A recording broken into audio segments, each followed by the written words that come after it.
Amigas y amigos, bienvenidas y bienvenidos a La Parleta, a esta segunda parte del Parletón con Javier Ceballos Perugachi y la militancia en el centro histórico. Seguimos conversando sobre el imaginario colectivo alrededor del centro, sobre el poder de las narrativas, sobre el poder de las historias que nos contamos en el día a día y de cómo Javier y cómo Quito Eterno vienen trabajando en este tema por más de 20 años. Como les dijimos al inicio del Parletón, nosotros estábamos seguros que en una conversación con el Javier iban a aparecer un montón de pistas y un montón de reflexiones interesantes. Y la verdad es que fue fascinante escucharle al Javier hablar de cosas como diálogo cultural o resistencia cultural y de cómo esta resistencia a nosotros y nosotras, los ecuatorianos y las quiteñas, a veces se nos cuela incluso sin que nos demos cuenta. Peguen oreja a las respuestas que nos dio el Javier cuando le hicimos preguntas complejas como cuáles son las historias que tenemos que contarnos de cara al futuro, de cara a temas como la migración, como la gentrificación en el centro histórico o incluso estos nuevos tiempos de pandemia. Queremos agradecerle una vez más al Javier por haberse juntado a la parleta, por haberse sentado con nosotros a compartir unas cervecitas y de paso agradecer al mejor auspiciante del mundo, porque las cervecitas y las chichas que nos envió Cervecería Itinerante para esa conversación, la verdad es que cayeron bárbaras. Cómo no, también queremos agradecerles a ustedes, queridas y queridos radioescuchas, por estar aquí una vez más escuchando La Parleta. A las amigas y los amigos que nos envían mensajitos, muchísimas gracias. Nos encanta leerles, nos encanta cuando nos cuentan que están en el tráfico escuchándonos o que mañana tienen entrega y son las 3 de la mañana y están escuchando La Parleta. Muchísimas gracias, la verdad es que esos mensajitos nos motivan un montón. Y nada, me voy a callar la boca y les voy a dejar con Javier Ceballos Perugachi.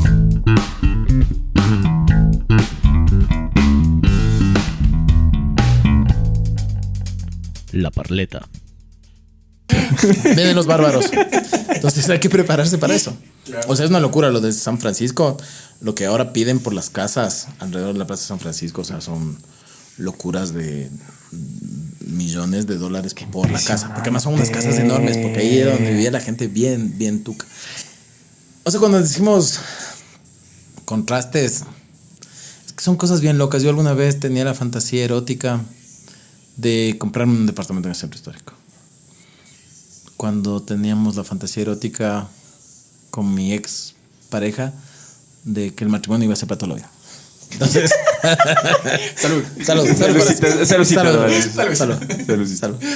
Sí, Nati, donde quiera que estés, salud. Escucha La Parleta. Pero claro, decías casas en el centro histórico que tenían el mismo precio por metro cuadrado de la González Suárez. Entonces dices, ¿cómo puedes habitar un sitio? O sea, porque es de la fantasía de incluso el municipio, ¿sí? Vamos a habitar, pero vamos a habitar de gente como uno. O sea, no vamos a decir un proyecto para longuear el centro histórico. Pues, ¿cómo? Vivienda social, no. Claro, ¿qué va a decir el gringo? ¿Qué va a decir el gringo? ¿Qué va a decir el gringo? Que va a venir aquí, va a ver puro a la longueada aquí. Pues no. Vamos a... Pero claro, o sea, estás buscando un perfil que no existe en esta ciudad. Alguien que ame tanto el centro histórico, que esté dispuesto a renunciar a accesibilidad. Claro. A cosas que tiene la González Suárez, Claro, digamos. a parqueo. Áreas verdes. Servicios. O sea, servicios de un estilo. Porque servicios tiene el centro histórico. Pero, o sea, pero yo digo, ¿estás dispuesto a renunciar a cosas? A ver, Quito es el reino del automóvil.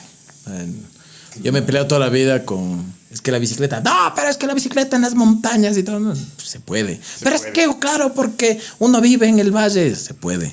Pero es que... Ámsterdam lo hace. Así... Es que en Europa... Así Bogotá también lo hace. Claro, es que llueve.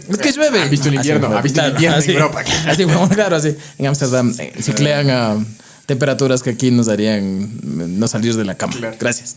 Entonces... o sea, y aquí donde es una ciudad donde necesitas el carro para ir a comprar pan en la panadería, o sea, es una renuncia muy grande, pues. Y además un lugar donde es difícil entrar, salir. Y de nuevo todos los prejuicios, ¿no? Y además es sucio, bla, ladrona. Tal vez lo único que tengas de ventaja es que el dealer está ahí en la esquina, pues, mijo. Pero de ahí, nada más. Oye, Pete, una curiosidad ahorita que mencionas eso. Cuando el troll entró al centro histórico por primera vez, pasó lo mismo. O sea, las casas que estaban cerca de las paradas de trole igual tuvieron esa explosión. No. Es bien loco, pero no. O sea, sí, pero hay que aprender de esa experiencia. Sí, pero no. Porque también hay que entender, y tal vez eso pase con el metro, que gran parte del centro histórico, por todo lo que hemos dicho aquí, no responde, esto les va a doler mucho a los libertarios, a la mano invisible del mercado. Porque uno de los grandes dueños del centro histórico es el Estado. O sea, a ver, yo pienso, la parada de la Plaza Chica. Lo que tiene al lado es ese enorme edificio que alguna vez fue el Banco de la Previsora. Que por más trole que hay ahí, claro, eso solo está botado. Y sigue botado y seguirá botado por mucho tiempo. El otro vecino, el de la Casa Maravillosa, está hecha por Rubén Vinci Kikard. Es Don Chiriboga, que es el último aristócrata que vive en el centro histórico, que es un viejito que está más viejito. Es Don Chiriboga, pues. Entonces es esa casa. Y del otro lado, no sé, está en la casa que son unos negocios ahí medios locos y ya.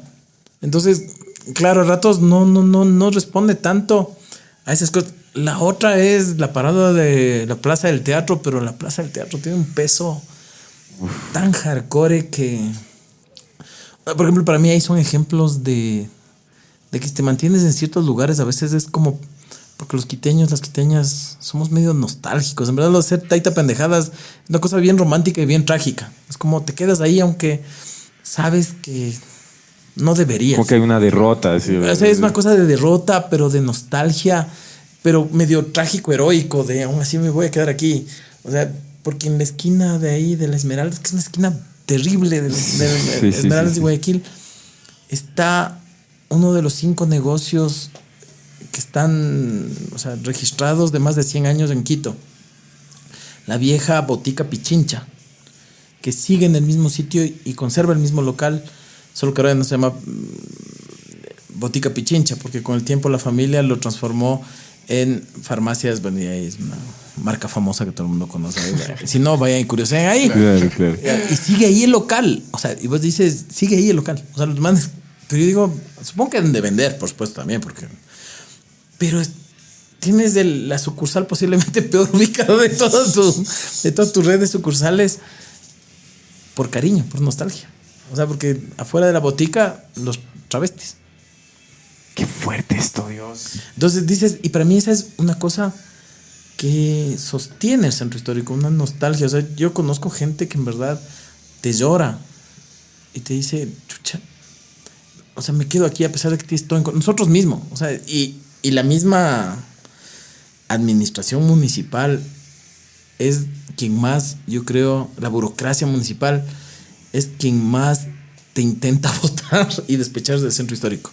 O sea, yo conozco gente que ha tenido negocios bien ubicados, negocios de pizzas, por ejemplo, en ese fracaso absoluto que nació de estas fantasías medio clasistas de las ONGs y de los funcionarios municipales de alto rango de, ok, lo que necesita el centro histórico es un mall, entonces, hagamos un mall. Y compro la casa Pérez Payares en La Espejo y le hago un centro comercial que no tiene parqueaderos. Claro. Y el resultado es ese monstruo edificio gigantesco vacío. Entonces, ¿para qué no se vacíe? ¿Qué vamos a hacer? La vieja confiable. Métele a la Secretaría de Seguridad ahí y lléname de burócratas ese edificio. Tenía unas cafeterías preciosas en los techos, en las terrazas, porque tiene, no sé cómo se llama eso arquitectónicamente, tienen 2 cuartitos ahí arriba y la terraza. Esa era la táctica avanzada de apareamiento más chévere que había en el centro histórico.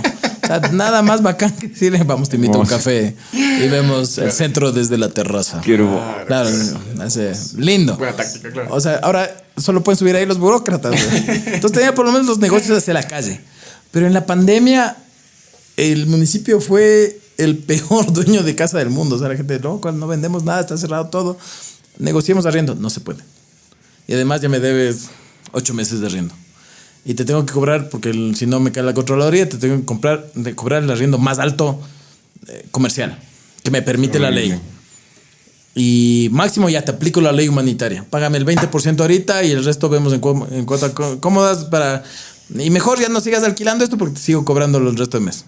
Claro, Ya. o sea, la recomendación, digamos, entre líneas es ándate mejor. ¿no? Hazte un bien. Así tienes Hazte buen un negocio bien. en el norte, así.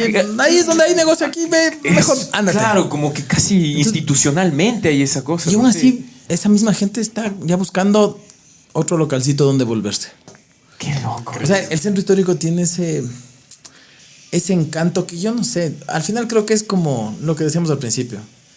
Esta relación con el país que se ve en el Raúl Andrade de 1944, que se ve ahora, es como, dices, no sé, es esa cosa que se te revela por dentro cuando la pana dicen, ¿sabes qué? No, yo ya no puedo más en esto, me voy a Estados Unidos, me voy a un país decente. Yo no le quedé viendo con cara de perdedor. Traidor.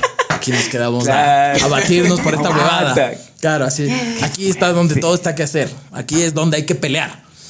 Entonces, claro, yo creo que tenemos mucho esa relación con el centro histórico también de Que está sostenido como por historias, ¿no? Que es lo que decíamos al principio. Claro, es que todos son historias. Está sostenido, o sea, toda esa Claro. nostalgia, todo ese cariño, Yo tengo terror que La en unos, tensión, además, permanece. se sostiene por esas historias de las es que que yo tengo hablamos. terror que en unos 10, 15 años venga alguien y diga, ¡por tu culpa! Taquito eterno, así, huevón, así. Me hubiera casado con la gringuita, me hubiera ido a vivir en otro país, ahorita estaría feliz. Por tu culpa me quedé aquí. Porque sí, o sea, creo que ese es el poder. O sea, al final estas cosas te atan, te enlazan. Claro. Y es bien potente. Yo creo que también depende mucho de la experiencia de tu vida, porque claro, o sea, cuando hablo de historias también hablo se puede contar historias con comida. O sea, la comida te jala. O sea, porque todas estas cosas te remiten a tu infancia más pequeña. O sea, a tu infancia primera. Que es donde se construye todo lo que eres. Claro. Entonces, yo creo que en eso sí vale la pena el trabajo, porque si tuvieras más gente y más gente y más gente en esta relación trágica con el territorio, posiblemente podríamos cambiar, revertir la tragedia del territorio. Oye, increíble, porque nosotros hablábamos un poco en las preguntas heavies que teníamos a lanzar, es un poco hablar de las conjeturas, justamente mirando al futuro y pensando, por ejemplo, lo que decías de la migración, que es uno de los temas que, digamos, tan candentes ahorita. Nos preguntamos cómo van a ser las historias que vamos a tener que contar después, cuando en el centro histórico haya que hablar de gente migrante que vino a habitar el centro histórico. Claro. Es que la historia te dice eso. Es decir, esta no es la primera migración. Posiblemente, y por eso es chocante, porque muchos, o sea, hay que aceptar que esta ciudad es una ciudad absolutamente clasista y racista. Y eso es algo que para mí hay que poner en crisis, porque creo que en el ADN de la gente de esta ciudad te hemos metido un alma súper clasista. Aguanta. Y el Santiago tiene una historia hermosa de lo que vivió hace poco en el Ejido. Sí, a mí me pasó, o sea, la reflexión fue como, cachamos que todavía toda esta tensión alrededor de todos los proyectos son como tensionantes, una gente pierde, otros ganan, como Dios mío, de admiración total de trabajar en un lugar de tanta tensión. Y luego cuando hacíamos estas conjeturas, ¿no? Como de pensarnos cómo es el Quito a raíz de la migración de los venezolanos, de los colombianos, cómo debemos pensar nosotros en apropiarnos ese territorio. A mí me pasó que me gusta ver el boli, en el Ejido, el Ecuaboli. Me voy a ver el boli un día y están los manes ahí como organizando las apuestas, como siempre, y llega un tipo de Venezuela. Y fue increíble porque le empiezan a huevear, ¿no? La gente, ¿no? Yo ahí igual me da ni Pero como nada. huevean a todo el mundo, ¿no? Como huevean a todo el mundo, Claro, ¿cachas? Pero al man le decían... A ver si logras en el Ecuabol. Ajá, como si puede ser el Ecuabol. No tienes cara de yunda para jugar bien. Le digo, a ver, o sea, era turro también. A veces como un poco ofensivo o políticamente incorrecto, digamos. Pero para mí fue fuerte porque de algún modo y había una admisión al tipo. O sea, como había una apertura al final. Como, ven, loco, juega. Nunca hubo una cosa de no puedes jugar. Y entonces yo decía, chuta, esta nota está bien. O sea, está mal. O no sé, ¿me entiendes un poco? Empecé a poner en duda todo. O sea, es como, ¿cómo debemos pensar el Ecuaboli? O sea, tiene sentido que venga más gente al final. Son gente que está viviendo acá, que bacán, que puedan jugar.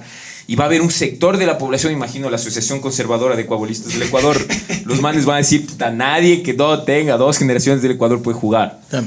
Y entonces, o sea, la pregunta es primero, sí, un poco de tu punto de vista, y también pienso en Quito Eterno, ¿no? Como si ahorita que ustedes están viviendo todas las broncas como todos de pandemia y están viendo cómo esta ciudad se está un poco adaptando como todos los lugares en el mundo. ¿Cómo hacemos? ¿Cómo hacemos para contarle a la gente que está bueno que haya equipos internacionales de Ecuador? Está bueno. Es que para mí ahí el concepto básico es negociación simbólica. O sea, la cultura es una negociación simbólica constante. No es la primera vez. Eso digo, tal vez lo que nos choca es que es una migración no chévere. En cuanto... Porque no es la primera migración venezolana primero. O sea, la primera gran migración venezolana se llama independencia. Claro. Porque, o sea, primero los generales de la independencia, venezolanos y colombianos, eran los generales, pues. Pero también hubo soldados, eso no se cuenta tanto. O sea, la independencia es bacán porque hasta de Venezuela llegaron grandes generales y comandantes afros. Y es uno de los pocos momentos en la historia de este país, de esta ciudad, en que afros terminan siendo gente muy respetable de Quito. Qué bello. O sea, hay una historia preciosa de un Cerveleón algo que se casa con una viuda de aquí, una Borja, que enviuda de un Chiriboga, Martín Chiriboga, que era hiperhispanista y murió peleando en los ejércitos del rey, porque ese es otro mito. O sea, lo que llamamos ejércitos realistas, sí, vinieron ejércitos directo a la península de veteranos que se pelearon con Napoleón Bonaparte, o sea, gente ducha en la guerra. Pero gran parte de esos ejércitos era de gente de aquí, pues, y de quiteños, y de gente que eran más realistas que... ¿no? Entonces esta muchacha queda viuda, se casa con este afro Cerveleón, no sé cuántito. Buen nombre, ¿ah? Buen hombre, el nombre me encanta, sí, Cerveleón. Yo Cerveleón. Imagínate así, hola, soy Cerveleón. Soy Cerveleón. Niñado, está niñado. Y soy afro. Y tiene un hijo, pero claro, el man muere y con él muere la respetabilidad. Muere ella y el hijo se cría con familiares. Y para mí es súper simbólica esa historia. El hijo se suicida a los 30 años porque no puede aguantar la presión social. Qué fuerte. Entonces, digamos, o sea, hemos tenido estos flujos migratorios chéveres y estos flujos migratorios, pero tampoco es el primer flujo migratorio no chévere de la ciudad. O sea, si ahora son los venezolanos, antes eran los colombianos, antes eran los cubanos, antes eran los indígenas de provincia, lo siguen siendo. O sea, aún escuchas cosas como San Roque era un barrio lindo, pero no viven los verdaderos quiteños. Claro. Que el subtexto es, ya vino toda la indiada aquí y nos dañó el barrio. Entonces, o sea, sí hay... O sea, no es la primera relación tensa con un buen grupo humano migratorio. Y yo creo que ahí la cultura juega mucho ese papel. Yo, justo así como lo del vóley, yo estaba viendo... Es que estas épocas son épocas de redes sociales. Claro. Estaba un poco de alegría. Entonces me puse ahí Don Medardo y sus players. Y me quedé loco así porque como en los clásicos de Don Medardo, así La Chonera o Solo Tú... Los comentarios, un montón de venezolanos que dicen, soy venezolano, estoy en esta tierra, bendito el Ecuador, qué maravilla, y qué la hermoso. gente, todo. Entonces dices, claro, o sea, ahí es donde te comienzas a encontrar. Mi hija, la Violeta, tiene 6 años. Entonces digo, pero ella ya va a vivir, quieras que no, otro Ecuador, con bastante suerte. O sea, ella va a conocer así traseros más generosos que los de nuestra generación. No sabíamos cómo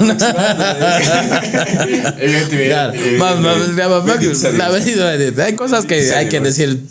Se va a mejorar la cosa. Pero, o sea, ya aquí sabes lo que es una arepa. O sea, de hecho, yo puedo hablar de lo que yo he vivido. O sea, cuando yo era pelado, adolescente y hasta los 21, 22 años, yo creo, los ecuatorianos éramos mucho menos cosmopolitas que ahora.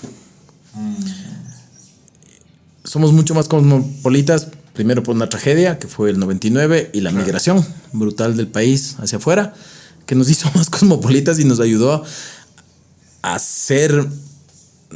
tener una apertura de visión del mundo más interesante. O sea, en verdad, yo pienso en cuando yo era más pelado y éramos gente súper sedentaria. Era muy raro que alguien, o sea, que seamos mochileros. Hasta ahora creo que es medio difícil encontrar ecuatorianos mochileros, así que te vayas así a la aventura a conocer otros lugares. Pero claro, éramos más encerrados. Claro, igual me acuerdo del regionalismo, pues. Y el regionalismo es parte de esa cosa, así bien Claro. ser de aquí. O sea, terminas peleándote con el que vivía en la casa en el cuarto de al lado, pues. O sea, es esta cosa así súper cerrada. Y con las migraciones que han venido, yo creo que, claro, es que se ve hasta en la gastronomía. O sea, el quiteño, la quiteña de esta generación tiene una variedad gastronómica mundial que cuando yo era adolescente no existía. O sea, es que no existía. O sea, yo me acuerdo salir con mi familia, los restaurantes tenían apanado, churrasco y aguas loco. Y pare de contar. O sea, Claro. estas cosas de vamos a comer sushi, así de. Impensable. No sé Claro. no sé si tú probaste afuera del San Gabriel los sándwiches cubanos. Claro. Nosotros estamos atrás de esos sándwiches porque, claro, una revelación. Antes había solo salchipapas. Claro, los sándwiches cubanos eran los sándwiches cubanos. Ah, y eran unos Claro, señores yo digo- sándwiches. Si alguien- oye, querido radio escucha, si alguien sabe dónde están esos sándwiches, por Dios, necesitamos decir Pegar a un timbrazo. Claro. O sea, yo puedo confesar algo que posiblemente a quiteños y quiteñas de esta generación les resulte casi blasfemo. Yo conocí las arepas venezolanas en Venezuela. Porque eso no existía aquí. O sea, era como. La primera vez que comí arepas venezolanas fue en Venezuela y fue como. Esto es. Dios, así fue como. Dios mío, esto es el manjar de los dioses. Así como. Así como. Entonces, claro, cuando comenzó la migración venezolana, o sea, voy a decirlo así de la forma más caricaturesca, pero fue una de las cosas, de las primeras cosas que se me cruzó. Cuando comenzó a venir la migración venezolana dura, lo primero que se me ocurrió fue: vamos a conseguir arepas aquí. Bendito Súper. sea Dios. Bendito sea. Bendito sea Dios. Fue pucha, porque decías. Entonces, digamos, la cultura es el primer espacio de encuentro. Pero o sea, eso hemos trabajado mucho en talleres. O sea, porque es la parte que no se conoce mucho de Quito Eterno. O sea, hemos trabajado mucho en talleres de interculturalidad y de diálogo cultural. Ahí tenemos Wow, qué impresionante. grandes aliados, como el Instituto Pachaizana. O sea, y trabajamos en talleres con los ahí, lo que antes se llamaban los cofanes. En todos lados, o sea, ahí sí, en gran parte del Ecuador. Y al final lo que te das cuenta es que el único requisito para enriquecerte culturalmente es estar dispuesto al diálogo. Porque lo contrario del diálogo es el chauvinismo, el nacionalismo exacerbado, el pensar que lo que soy yo es lo correcto y no hay apertura para nada más. Cuando en verdad, en dialogar, pero el diálogo también tiene que ser equitativo. O sea, porque hay un diálogo bien trágico también en nuestro país, que es este diálogo del mestizaje de la conquista, que es un diálogo donde ya asumes que tú eres la cultura desprestigiada y el otro es la cultura del prestigio. Entonces ahí es donde tenemos cosas como festejas a Quito con toros y todos vestidos de andaluces y tomando vino en bota, y una vez al año todos los restaurantes españoles se activan con flamenco, con una mierda, debería estar todo el año porque la comida española es deliciosa y el flamenco es maravilloso. O sea, entonces, claro, si negocias sintiéndote menos, evidentemente eso lo sabe hasta todos los libertarios. Y que en la mano libre del mercado. Es que últimamente con toda esta cosa de las elecciones estoy traumada. O sea, si vas en plan yo soy menos que vos, Claro. estás negociando mal. O sea, te van a partir. Igual culturalmente. O sea, si vas en plan lo tuyo es maravilloso y lo mío es una mierda, lo que va a pasar es que me voy a ir a tratar de acoplar a vos como pueda. O sea, yo estudié un año, mi maestría la estudié en Madrid. Y yo volví tan arrastrado como me fui. O sea, yo dije, capaz que regreso y todo el mundo me va a joder y me va a decir, majo, estás volviendo hablando así, ¿no? No, yo volví tan arrastrado como volví. Entonces, claro, para mí una negociación así, en ese sentido, digamos, no equitativo, hace que, claro, vayas a España y regreses a los 3 meses diciendo, hijo, hostia, coño, joder. Claro. Porque dices, eso es chévere. Sí, claro. Y en cambio mi arrastrado y la R y todo esto es cholito. Entonces lo mejor para el diálogo cultural es encontrarte entre iguales. Y decir, ve, a mí me encanta esto de tu cultura. O sea, por Dios, necesitamos ser más bailarines. Eso aprendí yo tarde. O sea, yo era un quiteño. La mayoría de los quiteños. O sea, yo por suerte tengo 45 años. Soy una generación de quiteños que por suerte ya Ya he hecho pata. con la nuestra va a morir. Que era esa cosa súper encerrada en la quiteñidad. Y además, pues, en mi época era como ser intelectual. No, pues bailar, esas cosas son gente. Son como. Y uno dice, ¿cómo se perdió el tiempo, maldita sea? O sea, yo aprendí a bailar a los 35, 40. Sí, aprendí a bailar a los 20. Además con Colombia tan cerca. Claro, no dice así como bailo ahora, que tampoco es que bailo una maravilla. Yo soy de los que baila así como me importa un huevo, pero me muevo. Y así ve. Entonces, si hubiera vendido a los 20 años, se hubiera vivido cosas bastante interesantes. Entonces es como, pero yo aprendí eso y eso me rompió a mí en México. Claro, yo fui a un encuentro de poesía en México, todos éramos súper intelectuales, pues, éramos súper poetas y todo. Pero las poetas mexicanos bailaban. Yo ahí conocí toda esa cultura de los, casi como el bailadero Los Ángeles, donde todos bailan danzón y cha-cha-cha y salsa vieja y todo. Y decías, qué locura. Qué loco. Qué locura. Entonces, sí, en el diálogo cultural nosotros podemos enriquecernos un montón. Pero si vamos también bien fajados para en el camino no perder nuestra alma y solo asimilarnos a la otra cultura. Claro. Sino más bien encontrar unas buenas mezclas. Porque somos hijos de la mezcla. O sea, la primera negociación cultural se llamó conquista. Que por suerte para la primera conquista estamos bien fajados. O sea, sí hay una cosa de resistencia ahí bien fuerte, que es todo bien, tu cultura llega, todo. Y aunque me prohíbas de hacer todo lo que yo hago, por abajo te lo voy metiendo. Ya no puedo...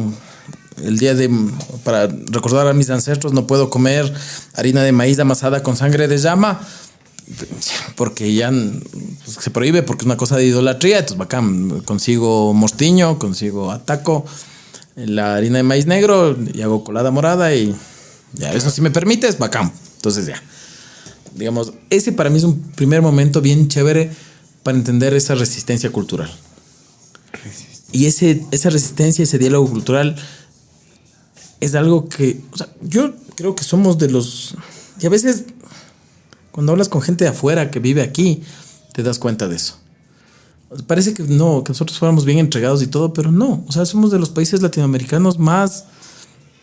Tal vez Bolivia es son más que nosotros. Aguerridos. Así, pero y tercos, y así, y aguantan durazo. A mí me encanta Bolivia porque es una cosa... O sea, en La Paz tienen fiestas todo el año. Y todas las fiestas tienen un componente ahí en prehispánico que dices, qué loco. Pero nosotros somos también bien aguantadores. O sea, al final todo le cholificas. Cuando la gente dice que somos bien cholos, digo, sí, es bien bacán. Eso es lo que Se cuela al final. Claro, al final te sale el cobre y dices, puede venir lo que sea, que aún aguantas. Y eso es importante. O sea, yo creo que sí es importante de verlo ahí. Si nos acoplamos, nos adaptamos, nos enriquecemos. Yo creo que para cuando mi hija sea adolescente ya comerá, yo espero algo así como alguien descubrirá arepas con yagualocro, con tripa miski. O sea, alguien descubrió una cosa así y entonces habremos avanzado. Qué bello. O sea, yo Increíble, creo, increíble. sí. Porque a mí me da la intuición de que, o sea, hacer consciente esas cosas y tener la habilidad de contar historias como tiene Quito Eterno, o sea, como que ya te da una base desde donde trabajar. Y eso lo he hecho siempre. O sea, yo digo, ¿quiénes modifican los grandes imaginarios? Son los artistas al final. O sea... Y los medios de comunicación. Claro, pero los medios de comunicación son una cosa jodida. Porque, a ver, hay que entender que cuando yo digo contadores de historias, siempre pongo el ejemplo. O sea, el gran contador de historias, ahora ya no tanto por toda la cuestión de lo virtual y las redes sociales, pero el gran contador de historias durante años fue Hollywood. Hollywood es la gran máquina de contar historias. O sea, yo siempre cuento cosas así como... hay estudios que ya te comprueban que a mi generación, y sobre todo a las mujeres de mi generación, quien le construyó la sexualidad y le cambió la lógica de la sexualidad es Friends. Wow, no. O sea, y hasta ahora vos ves cómo la gente, o sea, estas plataformas Netflix y todo, o sea, creo que la gran pérdida de Netflix, lloró Netflix toda la vida cuando perdió Friends. Porque sigue camellándole la cabeza a toda una generación. Qué impresionante, Dios. Entonces, ahí están las grandes historias. los grandes medios de comunicación son una relación súper jerárquica con eso. Claro. Frente a eso, lo que nos queda, igual que con el patrimonio inmaterial, es toda la diversidad de todos nosotros, todas nosotras, todo el tiempo, contando historias y contándonos unos a otros, porque eso modifica, amplifica y diversifica la capacidad de transmitirnos imaginarios. Entonces ahí es donde está la cosa tuca. ¿Sabes qué me parece súper lindo? Como al principio cuando yo pensaba en esto de la resistencia, de algún modo la palabra resistencia a mí siempre me suena a algo como a una cuesta, como doloroso necesariamente. Y creo que después de todas las historias que nos compartes de esta, que casi que siento que es una resistencia espontánea al final, se sostiene porque sí, a mí me parece esperanzador. Me parece bonito, como ni queriendo dañar se daña. Claro, es que para mí hay ratos que este país es de eso. O sea, vos ves la historia, es ni queriendo dañar, logras dañar. O sea, porque al final queda una cosa... A mí no me gustan mucho las categorías de estas, y peor en política, del pueblo. Pero en este caso funciona mucho, es decir, del pueblo entendiendo como todos, todas. Porque, o sea, a menos que en verdad llegue un momento en que vivamos conectados 24 horas a una pantalla y haya ya solo una relación de una sola vía, nos vamos a escapar por todas partes porque tienes tiempo libre, porque tienes encuentros. O sea, la pandemia, yo creo que la gran enseñanza es que necesitamos encontrarnos. O sea, lo presencial es más que básico. Somos gregarios, o sea, pero sí, claro. Necesitas, o sea, para mí ha sido muy conmovedor a veces encontrar la clásica así que encuentras a un amigo, una amiga en la calle y tu primera reacción es ¿cómo te saludo? Te pongo el codo, te pongo el brazo, te pongo el puño, ¿qué te pongo? Y a veces hay gente así bien bacán que te abre los brazos y te dice nada, abrázame, huevón, porque ya, no lo logro más. Yo creo que mientras haya esa capacidad humana de encontrarnos, va a haber esta resistencia espontánea, porque sí, o sea, yo uso la palabra resistencia, pero efectivamente no es dolorosa. O sea, es que son cosas que tienen además que ver con los quereres humanos. La comida. O sea, la comida es una cosa... Ves que este pueblo tiene una identidad poderosa porque tiene una comida... O sea, tiene unos sabores, tiene unas cocciones, tiene una cosa... Y eso no puedes perder. Y además es una transmisión de familia a familia. O sea, de hijos de padres a hijos.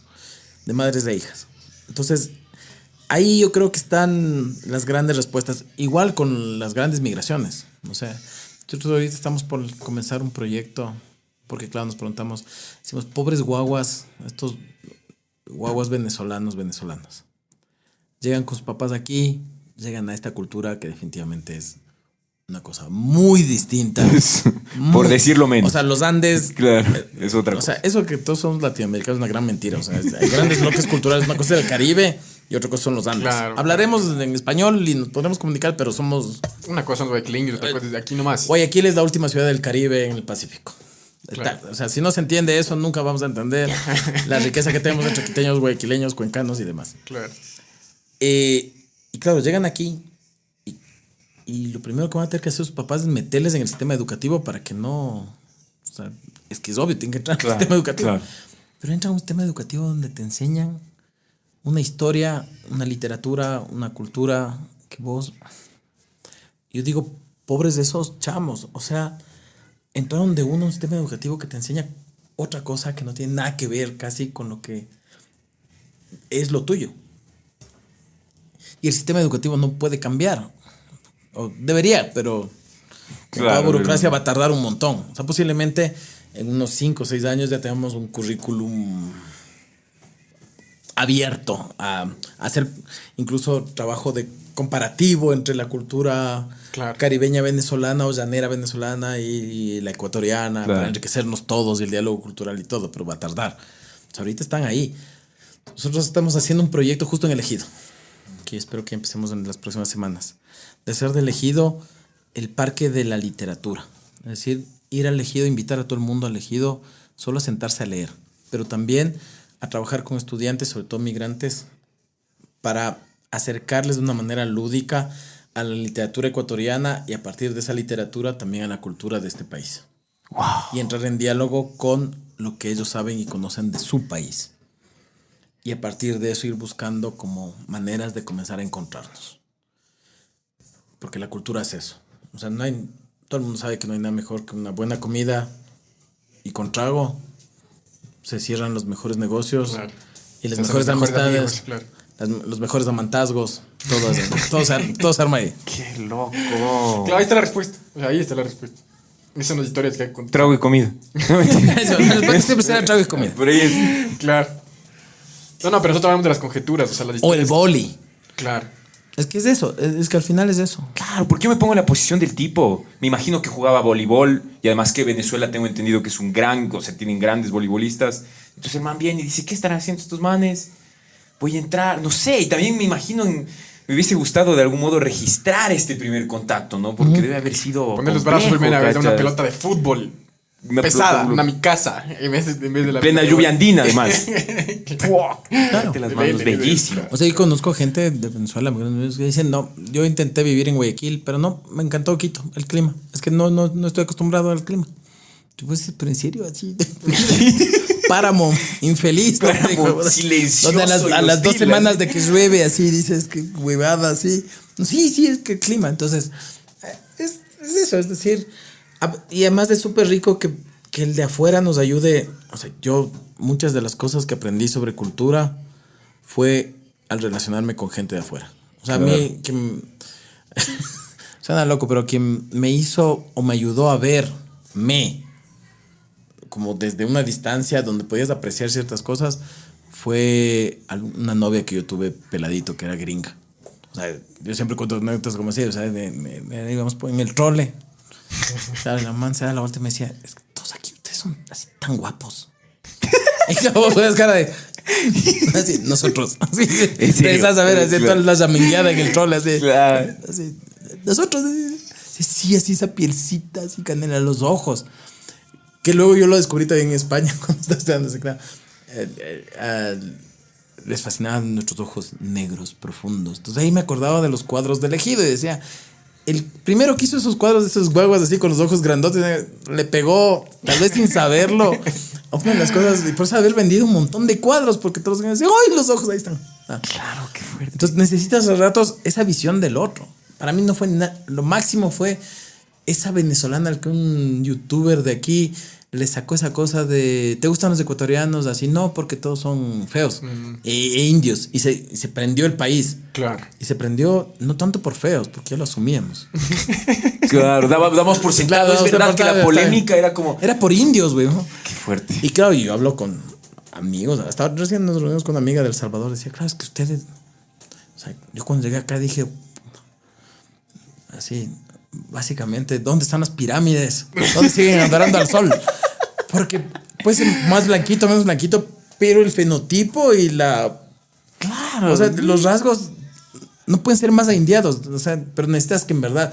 Nosotros no nos damos cuenta porque estamos aquí. Sí.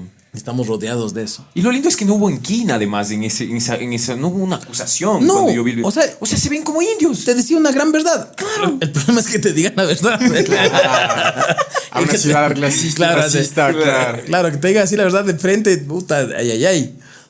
Pero es un cae porque yo creo que ahí está también el otra cuestión de la cultura. Puedes revertir eso. O sea, yo me he dado cuenta ahora. A ver, yo comencé a usar el perugachi por razones muy íntimas y familiares. Pero con el tiempo me di cuenta que funcionaba. Sí. O sea, hay gente que, de hecho, ni se acuerda de mi primer apellido. De una me dice perugachi. Y afuera, o sea, cuando yo salgo a festivales de narración oral o cosas, es la fascinación. O sea, y es una cosa así que dices, qué loco, es como. Entonces, a ver, voy a contar. Ya solo porque estoy chumado, ¿no? Por ejemplo, con los compañeros narradores de Brasil, por ejemplo. Había una cosa, los brasileños así como, es que tú eres indio. Porque para el brasileño, el indígena nativo americano, el imaginario del brasileño es la Amazonía. Súper romantizada, además. Estos defensores de la selva y de la naturaleza, los pueblos más puros y todo. Entonces, claro, te ven con una cara de como indio. Y vos dices, no, o sea, soy mestizo. Pero, Claro. pero es una cosa como así. Y de pronto ves que se abren los ojos así con Un cara- aura así, Ya, ¿sabes? ya dices, bacán.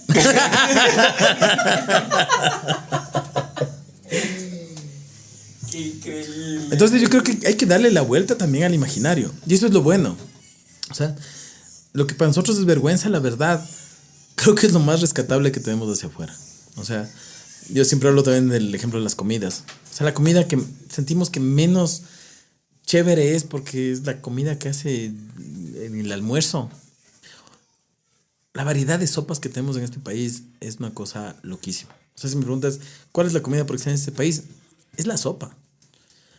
¿Ve? Pero frente a eso tenemos el imaginario. O sea, yo siempre me he peleado con los restaurantes turísticos del centro histórico. Porque el menú turístico es el locro, la fritada, el quimbolito. Si te pones más exótico, el seco de chivo La empanada de morocho. y la empanada de morocho. Y la chicha. Pare de contar. Y dices, ¿en serio? Esa es la poca imaginación que tenemos sobre... O sea, todo lo que tenemos aquí. O sea, tuvieron que venir los neoyorquinos a descubrir que la quinoa era El alimento, el superalimento. el superalimento y chuta, y el alimento de los dioses, porque en las comunidades indígenas ahora lo que tienes es eso, cosechas la quinoa, la vendes y con eso compras arroz y atún y fideos. Entonces dices, es loco. O sea, es loco que además venga el otro y te diga, "Ay, puta, ustedes han tenido la quinoa." Y nosotros decimos, oh, la quinoa. Oye, en serio. Claro, pero a ningún restaurante turístico se le ocurrió nunca jamás ofrecer sopa de quinoa, Que está delicia, además. que es una delicia, o sea, es riquísimo. Yo cuando estudié fuera, la verdad, fue un buen momento porque aprendí a cocinar todo. Y por suerte que yo llegué al Madrid con alta inmigración ecuatoriana, te puedes conseguir hasta mote tostado. Compraba maíz, ahí aprendí a hacer tostado porque el tostado, ahí fue cuando yo me di cuenta que era tostadero mal y serrano mal. Luego ya analicé, pues recordaba todas las veces que en Guayaquil me veían feo porque me pasaban la ceviche, decía, ¿tienes un tostadito? Sí, carajo. Así, fuera de mi local. Claro. Entonces, la serranada, no puedes más con la serranada, pues. Qué bello. Entonces, el tostado es para mí alimento básico, pero básico. Entonces, tuve que aprender porque si no me iba a morir. Entonces dices, ahí está, y ahí están los primeros diálogos, porque claro, a ver, alrededor de la comida puedes negociar también. O sea, los grandes platos de la comida ecuatoriana, como la fanesca, son el resultado de una negociación. O sea, te pongo algo de acá, vos pones algo de acá, mezclamos todo y fanesca. Y está. Y qué señor resultado, nadie puede decir que no. Claro, y en el dice- futuro la arepa de Triba Mishki, ese va Yo a ser espero que como- una arepa de chupamiski podría ser una cosa bien loca. Claro. O sea, bien bacán. Y suena compatible, ¿no? Al ojo. Es que además- A vista de pájaro suena compatible igual. Es que sí, porque porque- abres y metes y tal. Es que es el problema que el estereotipo cultural, que es el enemigo del diálogo cultural, reduce las cosas. O sea, claro, cuando piensas en taco mexicano, la verdad estás pensando en una cosa medio Tex-Mex mezclado Claro. con una... Pero en Ciudad de México, para mí fue... Cuando me dijeron... yo les decía, es que la tripa mishki es esta cosa ecuatoriana. Me decía, como las... No me acuerdo cómo se llama. Carnitas. O algo así. Ahí me llevaron al local tradicional ahí en el centro de Ciudad de México. Donde eran tacos de tripa mishki, así. Era como, wow, en serio, ustedes, pueblo bárbaro, incivilizado, comen tripa mishki. ¿Comen también esto? Me sorprende. Y claro, y era tripa mishki, así, o sea, Qué bello. claro, o sea, pero claro, eso nunca te va a llegar acá porque te llega solo el estereotipo. Yo cuento, por ejemplo, que los caldos que aquí les das es medio cholos, así, el menudo, la chanfaina. Esos no son andinos ni son prehispánicos. O sea, las coladas, las sopas espesas de harinas, de granos, esos sí son prehispánicos. Cocinar todas las vísceras del animal y hacer guisos de las vísceras cocinadas en sí mismas y cocinadas y recontracocinadas, eso es castellano absoluto. Y solo cuando vas allá y vas a los pueblos y conoces a la gente de verdad, dices, hasta aquí ha sido que les, o sea, y se comen más vísceras que nosotros, o sea, ya, Claro. cosas así que, o sea, la guagracinga, el hocico del toro también, o sea, es comerte todo el animal y ese guiso de pobre, esa olla podrida, donde te comes lo que los grandes señores desprecian y con eso te haces tu sopa, eso es castellano absoluto. y se te cuela. ¿Qué quiteño puede negar que se le cuela? Por lo menos por los alimentos. Claro. Y también me parece bonito que porque se te cuela te salva un poco de distancia al final. O sea, yaguarlocro será A y B y C persona, ¿no? Pero todos están de acuerdo en que, oye, pegamos un yaguarlocro. Claro. Es una cosa que une al final, crea puentes. Claro. Qué fuerte. Sí, la cultura, a ver, crea puentes y también los destruye. Depende de cómo lo manejes. O sea, es... Claro, o sea, a mí la impresión que me da es que hemos contado, o sea, si decimos que el centro histórico está en crisis es porque tal vez hubo una historia que se contó O sea, como todas... el gringo, por ejemplo. Es eso. O sea, para mí lo importante es... Yo lo llevo demasiado a mi lado, pero es como... Lo que hay que hacer es construir narrativas. Si construyes una buena narrativa, puedes encontrar respuestas. O sea, el centro histórico, claro, sí necesita planificación urbana, todo, pero lo que necesita es una buena narrativa que nos ayude a reconciliarnos alrededor de y conciliarnos con el espacio. La migración necesita una narrativa de la migración que permita que no veas o sea, porque la narrativa que está instalada ahorita es brutal. Es estos migrantes son todos criminales. Claro, Sí, nos quitan exacto, el trabajo. Nos quitan el trabajo. Entonces, esa narrativa es brutal. Pero si planteas una narrativa, que sí pasa, es que pasa en todos lados. O sea, la primera narrativa, la migración extrema o masiva, es el recelo, el susto. Pero luego pasa el tiempo y la narrativa va cambiando.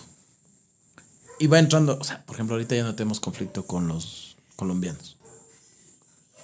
Que hace algunos años era el conflicto. Claro. Claro. Entonces ahora es otra cosa. Entonces, digamos, el ir construyendo estas narrativas es importante.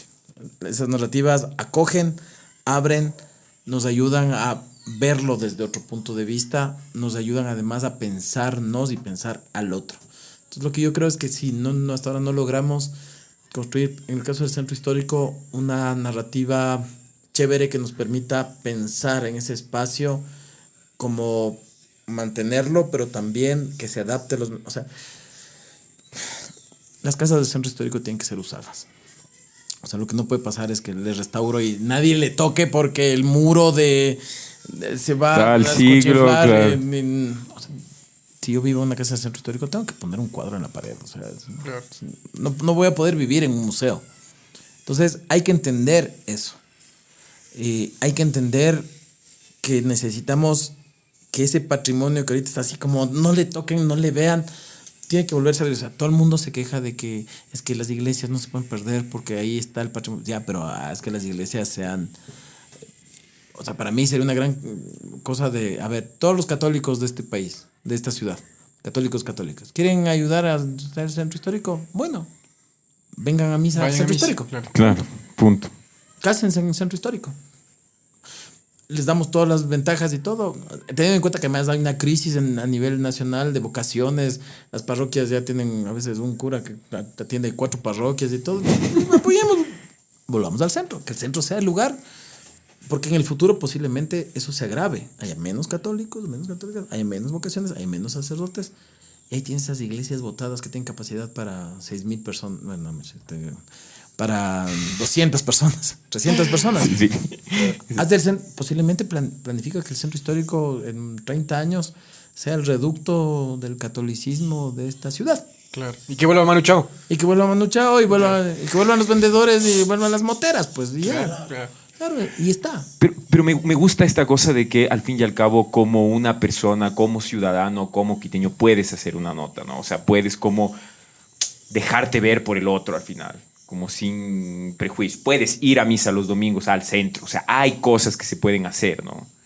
Y De tu cotidiano. de mi cotidiano, como del cotidiano de cada una. O sea, hay como esta resistencia espontánea que da esperanza, igual como que uno puede sostenerla de algún modo con lo que puede, Claro. como volviendo. Es que el imaginario que ahorita salva al centro histórico es el que aún existe de allá puedes encontrar todo lo que no puedes encontrar en otro sitio. Pero ese justo es el que estás matando con la gentrificación. Porque es como se están comenzando a ir todos los negocios de telas, todo porque no pueden pagar los arriendos. Claro. Entonces es loco, porque es lo único que hace que aún la gente vaya al centro histórico, pero eso es lo que le estás metiendo un tiro a la cabeza. Cuando más bien deberías proponer eso. O sea, vender la idea de que el centro histórico es un lugar para pasear súper bonito. O sea, para nosotros es un conflicto eso también. Posiblemente es el germen de su destrucción. O sea, el centro histórico es el lugar para ir a hacer cosas cotidianas. Y eso tiene que, o sea, anda a misa al centro histórico. Claro. La gente se sorprende que aún haya misas en el centro histórico, pero uno dice, pero... ¿Cómo? Sí. Tenemos una calle que le dicen la calle de las 7 iglesias. Pero todo el mundo piensa que ya las iglesias están... Musificadas, claro. Nosotros pusimos recién unas rutas a Santa Bárbara. Que la iglesia está pelada, es además una iglesia del siglo XIX, de Juan Pablo Sanz. Pero la gente estaba fascinada, así. Pero cuando se cae de espaldas, ya cuando decíamos, y vengan, todos los días hay misas a las 5. Hay misas. Sí, esta es una parroquia. O sea, puedo bautizar gente aquí, sí. De hecho, pueden casarse con menos problemas que en la compañía. Porque la compañía necesitas, como no es parroquia, necesitas permiso de tu parroquia para que te... Pero te puedes casar en la compañía si en la quieres. compañía, claro. Pero tiene un tramitico un poco más. Pero en cambio, Santa Bárbara puedes ir así y decir, cásame porque es parroquia. Al Sagrario, San Roque. Entonces, como... Y claro, la gente se queda así como, ¿en serio? O sea, hay un padre que da misa así. Sí.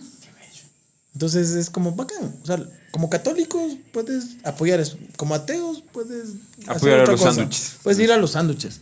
Claro. O sea, entonces ahí el centro histórico se vuelve como algo bacán. O sea, tiene que seguir habiendo... Tiene que haber un deseo al final. Claro, tiene que seguir habiendo la empresa eléctrica ahí. Porque por último, si quieres pagar la luz, también puedes ir al centro histórico. O sea, no necesariamente tienes que ir a hacer turismo. Sí. Entonces, y ahí tienes que eliminar revoluciones. O sea, ya tienes que llegar con las protestas. Y tienes que llegar con las protestas. O sea, para mí es... Porque esa es la otra tensión. Entonces, claro, todos los que tienen negocios turísticos es como chuta, pero es que la protesta y todo... Es que tal vez no estás en la calle indicada y tal vez tenemos que hacer otro circuito para... Porque sí, o sea, si estás alrededor de la Plaza Grande estás jodido. O sea, y la Guayaquil... Igual si alguien le vende bien y puede ser un atractivo turístico, ¿no? También. O sea, como ven a ver la revolución aquí. Pero digo, tal vez, claro, o sea, tal vez esos negocios tengan que estar en la Flores, por donde no pasa ni Cristo. Entonces, o sea, tal vez tu negocio tenga que estar alrededor de la Plaza del Teatro, en la Esmeralda, que son esas calles tan heavies que si más bien le cambias el uso, puede ser otra cosa, porque las protestas pasan por la Guayaquil, o sea, lo peor, claro, o sea, pero tienen que seguir habiendo protestas, porque si no, ¿qué chiste tiene el centro histórico? Claro. O sea, a mí me encanta que aún a la Plaza Grande, los loquitos de la Plaza Grande me parecen eso, o sea, se paran ahí con los megáfonos y así, no sé qué, la señora esta que además pone tangos y cosas, este gobierno, dice, chévere, o sea, es nuestra forma de... Y los viejitos que están al frente puteándole al presidente, es como, sientes que de alguna manera este país aún te pertenece. Entonces, el rato en que eso salga de ahí, pues no va a haber razones para ir al centro histórico, o sea, hay gente que en verdad solo va al centro histórico en las bullas y luego sale feliz así. Así estuve en el centro histórico. Fui una vez, así en las bullas. Cuando cayó Abdalá, estuve en el centro histórico. Qué fuerte. Oye, Javier, muchísimas gracias porque hubo grandes historias, muchas historias. Y como que yo me quedo mucho me quedo esperanzado, al final me quedo como con ganas de volver al centro a comer más seguido, con ganas de ir a misa incluso. Será la emoción o la biela. Péguense un iterante, vayan al centro, jueguen boli. Sí. Y bueno, nosotros ya sabemos que tu trabajo es, o sea, que el trabajo eterno es una cosa valiosísima en el centro histórico, pero cada vez es como que esa cosa como te vuelve a renovar la importancia de contar historias, la importancia de ese imaginario que es tan, que como que se cuela. O sea, esas cosas me parecen tan potentes y se me quedan así como igual. Entonces, bacán que hayas venido, muchas gracias. No, gracias por la invitación, ya saben. Me he divertido mucho en esta. Aunque no sea la última vez. Que no sea la última vez. Claro. Eso. Que no sea una temporada tampoco, aunque puede ser, pero lo veremos en el futuro. Eso, queridos radioescuchas, muchísimas gracias por aguantarse la parleta y nos vemos en la próxima. Nos vemos en la próxima. Adiós. Chao. La Parleta.